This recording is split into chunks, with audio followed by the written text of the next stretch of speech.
Hello friends, welcome to राल Sisodia academy. देखिए, जो हम ग्राफ एवं सारणी देख रहे थे उसमें ये तीसरी क्लास है। पहली क्लास हमने पाई चार्ट देख लिया, दूसरी क्लास में हमने बार ग्राफ देख लिया था। ये तीसरी क्लास है, इसमें हम देखेंगे हम लाइन ग्राफ। जो लाइन ग्राफ होगा वो आपके यूपीट्रिपल आयोग में जितने भी एग्जाम में क्वेश्चन पूछे हैं उन क्वेश्चनों की सहायता से हम लाइन ग्राफ को कंप्लीट करेंगे और विभिन्न परीक्षा में जो भी क्वेश्चन पूछे गए उनके जरिए से। यहाँ पर जो ग्राफ समझने के लिए तीन बातें पता होना जरूरी होता है। एक तो आपको परसेंटेज के बारे में पता होना चाहिए, एक रेशियो और तीसरा एवरेज। अगर आपने इनकी भी क्लास नहीं देखी है तो हमने यूपीट्रिपल पीईटी का जो मैथ है उसका संपूर्ण कोर्स करा दिया है, उसकी प्लेलिस्ट बनी हुई तो इसमें जाकर आप क्लास को देख सकते हैं। अगर अब तक आपने चैनल को सब्सक्राइब नहीं किया तो आप चैनल को सब्सक्राइब कर लें और बेल आइकन को प्रेस कर लें। यहाँ पर हम देखेंगे लाइन ग्राफ। लाइन ग्राफ में आपको स्क्रीन हम पहले आपको क्वेश्चन पढ़ के बता देते हैं कि इस क्वेश्चन में है क्या है, उसके बाद हम इसके क्वेश्चनों को करते हैं। देखिए, क्वेश्चन ये नीचे दिए गए प्रश्नों के उत्तर दीजिए। विगत वर्षों में 3 स्कूलों में विद्यार्थियों की संख्या हजारों में दी हुई है। देखिए, जो बाई एक्सिस पर है वो विद्यार्थियों की संख्या जो कि हजारों में गिनती है, मतलब हजारों में इसकी काउंटिंग की गई है। जैसे 0 है, 0.5 है, 1 है, 1 का मतलब है 1000, 1.5 है यानी 1500 है, 2000 है, 2.5 है यानी 2500 है, 3000 है, 3500, 4000 है। इधर वर्ष दी हुई है एक्स एक्सिस पे। 2002 की बात की है, 2003 की, 4 की, 5 की, 6 की और 7 की। 3 स्कूलों के बारे में इसने जिक्र किया है। देखिए, जो सर्किल वाला स्कूल है, ये सर्किल करके दिखाया गया है, वृत्त करके, वो तो स्कूल ए है। और जो ये वर्ग में दिखाया गया है वो स्कूल बी है। और जो ट्रायंगल में दिखाया गया है वो स्कूल कौन सा है? सी है। ये क्वेश्चन है, ये स्कूल के बारे में बताया गया है। वर्ष दी हुई है और बाई एक्सिस पे क्या दिए हुए हैं? हजारों में विद्यार्थियों की संख्या दी हुई है। देखिए, पहला क्वेश्चन ये है कि वर्ष 2006 में सभी स्कूलों में मिलकर विद्यार्थियों की औसत संख्या क्या थी? तो वर्ष, इसमें जो ग्राफ दिखाई दे रहा है हमें लाइन ग्राफ, इसमें वर्ष 2006 को देखना है और इस 2006 में देखना है हमें कि सभी स्कूल का मतलब है स्कूल ए, स्कूल बी और स्कूल सी को मिलाकर विद्यार्थियों की औसत संख्या क्या थी। तो देखिए, वर्ष 2006 की बात करें तो 2006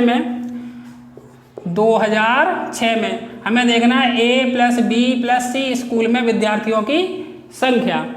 तो पहले स्कूल ए में देखते हैं यानी सर्किल वाले में देखते हैं तो कितनी है? 3 है। 1000 में बाद में 1000 का गुणा कर लेंगे हम, पहले काउंट कर लेते हैं। अच्छा, बी स्कूल देखें यानी कि जो वर्ग टाइप का दिया हो उसमें कितना है? तो उसमें 2.5। अच्छा, फिर बात की जाए सी स्कूल की, जो त्रिभुज टाइप में दिया हुआ है उसमें कितनी दी है? 3.5। अगर इन्हें हम जोड़ लेते हैं तो कितना हो जाएगा? देखिए, 9 बन जाएगा, 9। अच्छा, ये संख्या किसमें? 1000 में दी है, 1000 में, तो 9 × 1000 यानी कितना हो जाएगा? ये 9000। ये तो हुए विद्यार्थी के इतने विद्यार्थी हो गए। हमें निकालना क्या था? औसत। अब कितने स्कूल जोड़े हमने? 3। तो अगर बात की जाए औसत की तो 9000 और डिवाइड में 3, क्योंकि 3 स्कूल का ही तो हमने देखा है, तो काट देंगे तो कितना आ जाएगा? ये 3000। ये थे कुल विद्यार्थी, तीनों स्कूलों को मिलाकर कुल विद्यार्थी थे 9000। अगर हम उनका एवरेज निकालेंगे तो कितना आएगा? 3000। यानी ऑप्शन नंबर कौन सा सही है? सी ऑप्शन सही हो जाएगा। नंबर 2 है इस ग्राफ के ऊपर दिए गए वर्षों में जो वर्ष दी गई हैं 2002 से लेके 2007 तक 3 स्कूल कौन कौन से? ए, बी और सी में मिलकर विद्यार्थियों की कुल संख्या कितनी बार समान थी? यानी कौन कौन से साल में ये कितनी बार समान हुई है कि ए, बी और सी में जो टोटल स्टूडेंट है वो कितनी सालों में समान हुए, ये बताना है हमें। बात फिर एक बार देखिए, ये जो सर्किल है वो कौन सा था? School A. और जो ये वर्ग है वो कौन सा था? School B. और जो ट्रायंगल है वो कौन सा था? School C. देखिए, ग्राफ से आपको एक बात समझ में आ रही है कि 2007, 6, 5 ये कुछ इक्वल से दिखाई दे रहे हैं जिनमें स्टूडेंटों की संख्या समान है, लग रहा है। लेकिन हम यहाँ पे सभी ईयरों का देखेंगे क्योंकि ऑप्शन ईयर्स का तो दिया नहीं कि उन 4 का देता तो हम ईयर का ही ऑप्शन चेक कर लेते, लेकिन हम सभी का निकालेंगे। सबसे पहले पीछे शुरुआत करते हैं क्योंकि वहाँ पे एक समान जैसे नजर आ रहा है थोड़ा सा ग्राफ में, तो 2007 से देखते हैं, पहले निकालेंगे सभी की। सबसे पहले हम 2007 की देखते हैं। 2007 में स्कूल तो 3 ही है, ए, बी, सी। अब आगे पीछे हो भी है तो कोई दिक्कत नहीं है। 2007 में देखिए, सर्किल वाला है यानी स्कूल ए है, उसके स्टूडेंट कितने? 2.5। अच्छा, जो वर्ग वाला है बी, जो वर्ग है यानी वर्ग कौन सा बता रहा था? बी स्टूडेंट, वो कितने? 3.5। और जो ये है वो कितना है? या तो सीक्वेंस से लिख लो ऐसे ही या वैसे ही लिख लो। पहले दिया 2.5, फिर ये वाला दे दिया है, कितना दिया है? सी स्कूल वाले 3, फिर बी स्कूल वाले कितने दिए उसमें?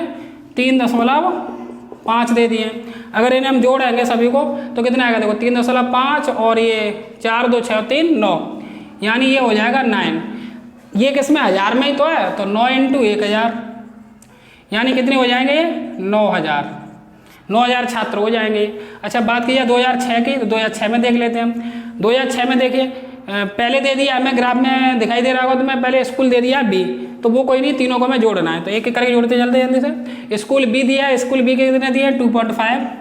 फिर कौन सा दिया है वर्ग वाला, मतलब सर्किल वाला स्कूल है, उसकी संख्या कितनी दी है 2.5 के बाद 3। फिर उसके बाद कितना दिया हुआ है ट्रायंगल वाला दिया हुआ ऊपर की तरफ, तो उसकी संख्या कितनी दी है 3.5। तो इसके जोड़ेंगे तो ये कितने हो जाएंगे 4 2 6 3 9, ये भी 9 बैठ रहे हैं। और इंटू 1000 में संख्या, तो इसके भी कितने छात्र हो जाएंगे तीनों स्कूलों को मिला के इस साल में 2006 में 9000 छात्र। 2005 का दिया हुआ है, तो 2005 में देखेंगे 2005 में जो स्कूल ए के लिए कितना दिया हुआ है 2005 में 2.5। अच्छा स्कूल बी मतलब 3 दिया हुआ है, वो ए बी सी करके कर दिया। बी के लिए कितना दिया हुआ है फिर 3 दिया हुआ है 2005 में। सी के लिए कितना दिया हुआ है 3.5। इनको अगर हम जोड़ लें तो ये फिर बन जाएगा 4 2 6 3 9, ये भी 9 बनना है। इंटू 1000 का गुणा करेंगे तो कितना हो जाएगा ये 9000। कितना बनेगा 9000। अच्छा बात करेंगे 7 के लिए 6 और 5, इन तीनों में तो सेम आ रही है। 2004 के लिए देख लेते हैं। अच्छा 2004 में देखेंगे तो देखिए कितना दिया हुआ है, शुरुआत से चलते तो 1.5 प्लस उसके बाद कितना दिया हुआ 2004 में 2.5। फिर कितना दिया हुआ देखिए ट्रायंगल वाला है जो स्कूल सी है उसके लिए कितना दिया हुआ 2004 में 3 दिया हुआ है। तो संख्या कितनी आएगी 2.5 3 4 और 3 कितने हो जाएंगे, देखिए यहाँ पे हो गया 3 और 1 4 और 3 7, यानी 7 इंटू 1000 यानी कितने हो जाएंगे 7000। 2003 में देख लेते हैं। 2003 में देखिए 2003 में बनना है जो वर्ग वाला है यानी जो बी है वो कितना है 1। सर्किल वाला है जो ए स्कूल है उसके लिए कितना दिया है 2। उसके बाद ट्रायंगल वाला जो स्कूल है उसके लिए कितना दिया हुआ है 2.5। 2.5 है, तो 2 1 3 और 5.5 और इंटू 1000 तो कितना हो जाएगा ये 5500।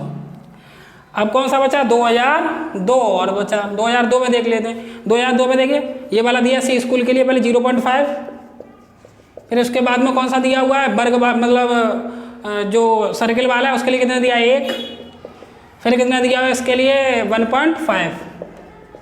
अगर इन्हें हम काउंट करेंगे तो कितना हो जाएगा ये 2 और 1 3 यानी 3 और इंटू में कितना आएगा 1000 यानी कितने विद्यार्थी हो जाएंगे 3000। तो देखिए क्वेश्चन ये पूछ रहा था कि कितनी ऐसी साल रही हैं जिसमें स्टूडेंटों की संख्या समान रही है। तो देखिए 2007 में स्कूल ए बी सी के स्टूडेंट थे 9000, 6 में भी ए बी सी के स्टूडेंट कितने रहे 9000, 5 में भी ए बी सी के स्टूडेंट कितने रहे 9000, और 4 में कितने 7, और 2003 में कितने 5500 और 2002 में कितने 3000। तो कहने का मतलब है 3 साल ऐसी रही जिनमें स्टूडेंटों की संख्या कैसी रही है समान। तो ऑप्शन नंबर कौन सा सही हो जाएगा, बी ऑप्शन सही हो जाएगा। देखते हैं इसमें नेक्स्ट क्वेश्चन। देखिए क्वेश्चन नंबर 3 है इस ग्राफ से संबंधित। वर्ष 2004 में, वर्ष 2004 की बात कर रहा है, कुल बी व सी में मिलकर विद्यार्थियों की कुल संख्या, बी स्कूल बी लेना है और स्कूल सी लेना है वर्ष 2004 में, विद्यार्थियों की कुल संख्या निकाल लेनी है। फिर वर्ष 2007 में देखना है, स्कूल बी और सी इसमें भी लेना है, मिलकर विद्यार्थियों की कुल संख्या का लगभग कितना प्रतिशत दी, यानी 2004 में बी व सी में विद्यार्थियों की संख्या 2007 में बी व सी के विद्यार्थियों का कितना प्रतिशत दी लगभग, वो हमें बतानी है। तो सबसे पहले स्कूल बी और सी की बात कर लेते हैं। स्कूल बी स्कूल कौन सा था, बी स्कूल है ये वर्ग वाला, और सी स्कूल कौन सा है ये ट्रायंगल वाला है। तो बात करेंगे 2004 की, तो 2004 में पहले बी प्लस सी यानी दोनों स्कूलों को मिलाकर विद्यार्थी देख लीजिए। 2004 में देखें तो 2004 में जो वर्ग वाला है वो कितने 2.5, और बात की जाए सी की, सी का मतलब कौन सा है ट्रायंगल, ट्रायंगल कितना है 3, तो कितने हो जाएंगे 3 और 2 यानी 5.5 ये संख्या निकली। अगर ऐसे हम 1000 में निकालना चाहते हो 1000 में भी निकाल सकते हैं, वैसे क्वेश्चन यहीं पे हो जाएगा कि 1000 से 1000 कैंसिल हो जाएंगे, निकाल लो 1000 से भी। तो इंटू में 1000 का गुणा करेंगे तो कितनी संख्या आ जाएगी यहाँ से 5500 आ जाएगी। अच्छा बात करेंगे फिर किसकी बात कर रहे हैं 2007 की, तो 2007 के लिए देख लीजिए, बी और सी स्कूल देखने हैं तो बी और सी देख लीजिए। 2007 में देखें बी और सी में, तो बी का मतलब कौन सा है वर्ग वाला है, तो वर्ग में कितने 3.5। अच्छा सी में कितने दिए हैं 2007 में, सी कौन सा है ट्रायंगल वाला है, वो कितने हैं सी वाला है ट्रायंगल वाला यानी 3 है, तो कितने हो जाएंगे 6.5, और 6.5 में कितने गुणा कर देंगे 1000 का गुणा कर देंगे। तो 1000 का गुणा करेंगे तो कितना हो जाएगा ये 6500, यानी 2004 में हुए 5500, 2007 में कितने 6500। क्वेश्चन ये कह रहा है कि 2004 में बी प्लस सी के स्टूडेंटों का 2007 में बी प्लस सी के स्टूडेंटों का लगभग कितना प्रतिशत है, यानी कहने का मतलब है 5500 6500 का कितना प्रतिशत है ये हमें निकालना है। इनटू में कितना आ जाएगा 100, 2 0 से 2 0 कैंसिल, 5 से काट दो 11 बार और 5 से 65 कितनी बार 13 बार। ये कितना हो जाएगा देखिए 1100 और डिवाइड में कितना आएगा 13 से और 1100 में भाग देख लीजिए अभी पता चल जाएगा। 13 × 104 और कितने बचाएंगे 6 और 13 चौक 52 कितने आएंगे 8 यहाँ से पॉइंट और यहाँ 0 बढ़ाइए 13 × 78 यानी 84.6 के समथिंग आ रहा है ये 84.6 लगभग वही पूछा था उसने। तो कितना हो जाएगा 85% ये हो जाएगा, यानी कितना 84.6 और लगभग में कितना हो जाएगा 85%। ये इसका आंसर है।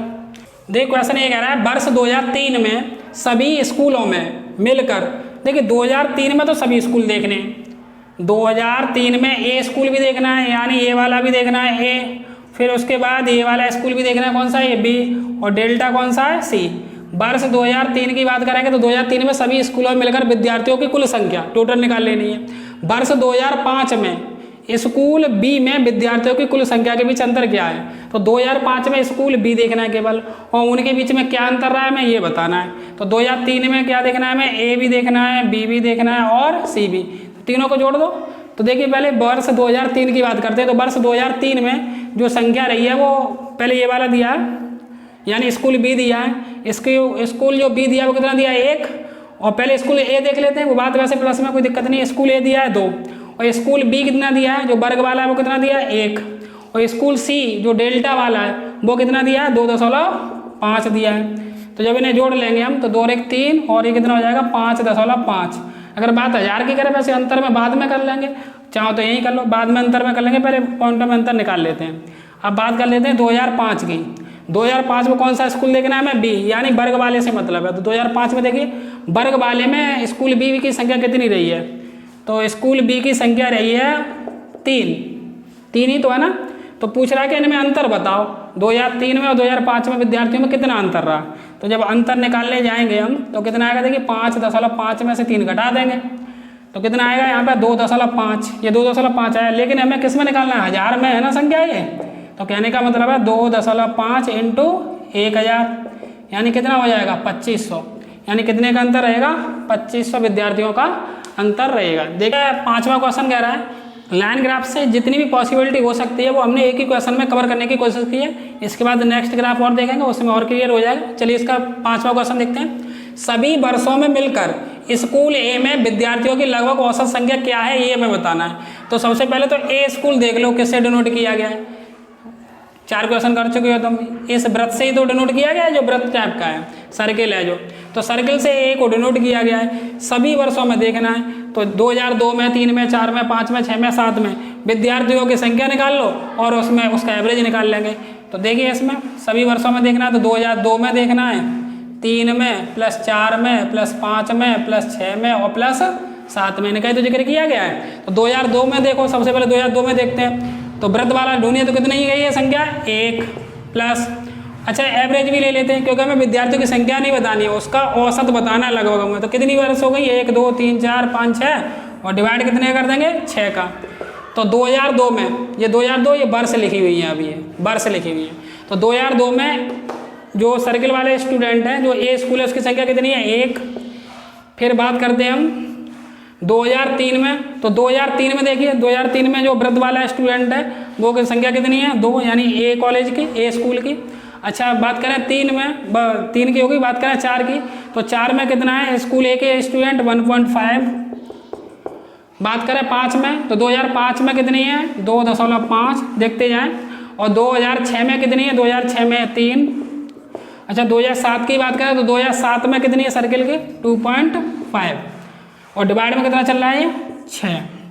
देखिए कितना हो गया ये 2.5 हो गया ये 5 और 3 8 8 और 2 10 11 11 और 1 ये 12.5 और डिवाइड में 6। अच्छा ये संख्या है किसमें 1000 में ही तो काउंट कर रहे हैं हम, ये 1000 में है बाई एक्सेस पे। तो 12.5 इंटू 1000 यानी ये कितने हो जाएंगे 12,500 डिवाइड में कितना आ जाएगा 6। अगर इसका यहाँ पे डिवाइड किया जाए तो देखिए कितना आएगा, 6 दूनी 12 और 0 48, कितने बचेंगे फिर यहाँ से 2, 6 3 18, ये आ रहा है 2083.33 के लगभग में बोल रहा है वो। तो देख लीजिए कौन सा ऑप्शन है लगभग में, यानी ये रहा सेकंड ऑप्शन सही है। लगभग में कितना होगा ये 2083 लगभग होगा ये। ए विद्यालय का सभी वर्षों में जो स्टूडेंटों की संख्या का एवरेज है वो कितना है 2083 है। देखिए इस प्रकार इस ग्राफ से संबंधित हमने जो भी क्वेश्चन पॉसिबिलिटी थी 5 क्वेश्चन हमने देख लिए। अब देखते हैं नेक्स्ट ग्राफ। देखिए हमारा ये नेक्स्ट ग्राफ है। नेक्स्ट ग्राफ से संबंधित पहले ग्राफ को समझ लेते हैं। इस प्रकार से भी क्वेश्चन बन जाता है। ये चकबंदी लेखपाल जो यूपी पीएससी आयोग ने जो पेपर कराया था उसमें ये पूछा गया क्वेश्चन है। देखिए क्वेश्चन को पहले पढ़ के बता देते हैं जिससे क्वेश्चन समझ में आ जाए। देखिए क्वेश्चन ये है कि 6 घंटे की अवधि में एक कार की यात्रा को यहाँ पर दर्शाया गया है। यहाँ जो बाई एक्सिस है वहाँ पे किलोमीटर को दर्शाया गया है, जैसे 0 से 50, 100 और 150 किलोमीटर। और इधर जो एक्स एक्सिस है वहाँ पे घंटे दिए गए हैं, 0 से 1 है, फिर 2 घंटे, 3 घंटे, 4 5 6 घंटे। ओ से ए जाती है कार, फिर ए से बी, फिर बी से सी और फिर सी से लौट के कहाँ पर जाती है डी पर ये कार लौट आती है। 6 घंटे की ऑल ओवर अवधि ये बताई गई है। बाई एक्सिस पर किलोमीटर में और एक्स एक्सिस पर घंटे एक्स एक्सिस पे लिए गए। तो देखिए पहला क्वेश्चन है, अभी क्वेश्चन से क्लियर करते जाएंगे। ग्राफ में क्या क्या पूछा है। ए से बी के बीच कार द्वारा तय की गई दूरी क्या थी, हमें ये बताना है। अच्छा पहला क्वेश्चन देखिए, पहला क्वेश्चन काफ़ी सिंपल है। इसमें ए से बी के बीच में देखना है।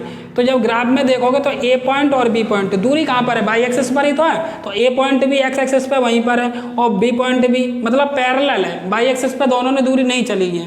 तो ए पॉइंट भी 100 की सीध में है जब पीछे बढ़ाओगे तो, और बी पॉइंट भी कहाँ पर है 100 की सीध में। तो कहने का मतलब है ए पॉइंट भी कहाँ पर आए 100 किलोमीटर पर आए और बी पॉइंट भी कहाँ पर आए 100 किलोमीटर पर आए।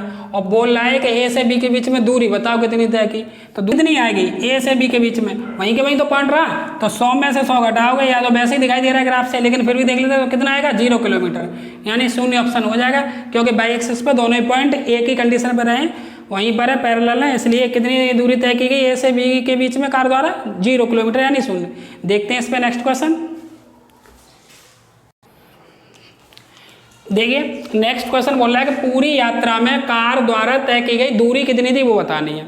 अब जब देखोगे तो देखो ओ से शुरुआत की गई है कार ने, ओ से कहाँ पर गई है कार ए पर, ए से गई है बी पर, बी से गई है सी पर, लौट के कहाँ पर आ गई है डी पर। तो क्वेश्चन यही पूछ रहा है कि पूरी यात्रा में कार द्वारा तय की गई दूरी कितनी थी। तो कुल दूरी कितनी हो जाएगी, कुल दूरी। तो देखिए पहले कार गई ओ से ए पर, फिर कहाँ गई ए से बी पर, फिर कहाँ गई बी से सी पर और फिर सी से लौट के कहाँ पर आ गई वो लास्ट में डी पर। तो ओ से ए तक कितनी दूरी उसने तय की गई, क्वेश्चन में आपको दिखाई मतलब ग्राफ में दिखाई दे रहा है कितनी है। ओ से ए तक 100 किलोमीटर है, प्लस ए से बी 100 से 100 पर ही रही तो यानी 0 किलोमीटर है। बी से सी 100 से कहाँ पर पहुँच गई 150 पर, तो 100 और 150 के बीच में दूरी कितनी आएगी 50 किलोमीटर है। सी से डी लौट के कितनी आ गई वो 150 से फिर 0 पर आ गई है, तो कितनी दूरी तय की 150 में 0 जाएगा तो 150। तो ऑल ओवर बची कितनी 150 200 और कितनी हो गई है 300 किलोमीटर, यानी पूरी यात्रा में कार द्वारा 300 किलोमीटर की दूरी तय की गई है। ठीक, देखते हैं इस पर नेक्स्ट क्वेश्चन।